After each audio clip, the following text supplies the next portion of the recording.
ஓர் எண்ணின் மதிப்பை, அந்த எண் நமக்கு தெரியாது, எக்ஸ்னு போட்டாச்சு. அதை 25% குறைக்கிறோம். 25% 25/100 என்று எக்ஸ் ஈக்குவல் டு அதனுடைய வேல்யூ 120 ஆகுது.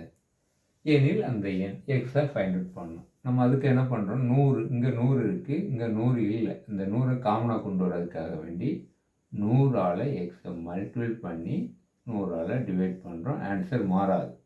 பார்த்தாலே 100 கேன்சல் பண்ணால் எக்ஸ் தான் இருக்கும். -25x divided by 100 equal to 120. அடுத்து என்ன பண்ணுறோம், 100 காமனாக வெளியில் எடுக்கிறோம். 100 வெளியில் எடுத்தாச்சு. மேலே 100x -25x ஈக்குவல் டு 120. அடுத்து என்ன பண்ணலாம், அந்த 100 அங்கே கிராஸ் மல்டிப்ளிகேஷன் பண்ணிடலாம். 100xலேருந்து 25xை கழித்தோம்னா 75x ஈக்குவல் டு 120 × 100.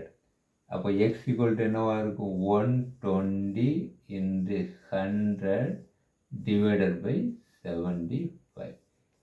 இதை சிம்பிளிஃபை பண்ணி என்ன ஆன்சர்னு நீங்கள் கமெண்ட் பண்ணுங்கள். நன்றி, வணக்கம்.